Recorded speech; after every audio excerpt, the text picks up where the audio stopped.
देखिए, बिहार का जो चुनाव है वो अपने अंतिम चरण पे है, और अंतिम चरण ऐसा कि भारत के प्रधानमंत्री स्वयं बिहार आकर के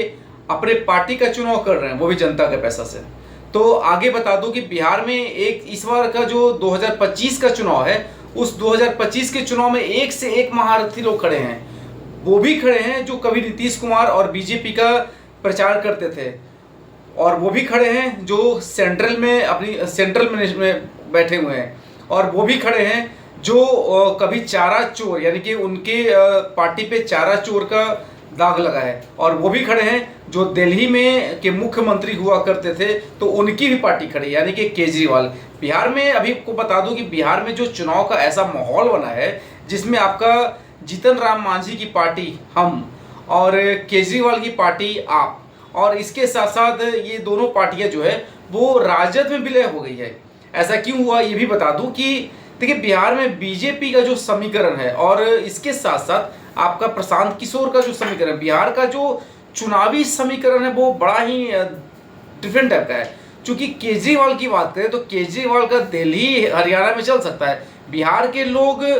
अपने लोकल मुखिया को ही चुनते हैं, भले वो बिहार के लोग जो है जो वहाँ की पार्टी के से जुड़े लोग हैं, जो वहाँ के सीएम हैं या जो भी, वो लोकल नहीं चाहिए, वो बिहार के लिए काम करे या ना करे, लेकिन वहाँ की पब्लिक जब भी चुनेगी अपने लोकल लोगों को ही सीएम बनाएगी, कभी बाहरी लोगों को वहाँ पे सीएम नहीं बनाती है। अब केजरीवाल की बात करें तो केजरीवाल क्या किए कि वो दिल्ली से चले गए बिहार में, वहाँ पे जा कर के राजद के साथ उन्होंने सरकार मतलब अपनी पार्टी का गठबंधन कर लिया। जीतन राम मांझी जो कि हम से हैं तो वो बिहार के ही हैं और उनके लिए ठीक है, लेकिन केजरीवाल क्या किया, केजरीवाल चले गए हैं बिहार, और बिहार में जाकर के वो राजद के साथ गठबंधन के हिसाब से कुछ सीट मिल सकता है, क्योंकि वो भी सीट जब मिलेगा तो सिर्फ पूरा श्रेय जाएगा राजद को और हमको। लेकिन अगर देखा जाए कि अकेले में केजरीवाल की जो पार्टी है आम आदमी पार्टी, वो एक सीट भी अगर सिंगल लेके चलाए तो काफी मुश्किल है, वो जब भी लाएगी तो गठबंधन के साथ ही लाएगी। अब ये सारा समीकरण जो है, ये सारा समीकरण बीजेपी को हराने के लिए, नीतीश कुमार की पार्टी को हराने के लिए, क्योंकि जितने भी लोग हैं, चाहे वो प्रशांत किशोर हैं, उनका भी टारगेट बीजेपी है। अभी उनके साथ मनीष कश्यप जो पिछले साल यानी कि जब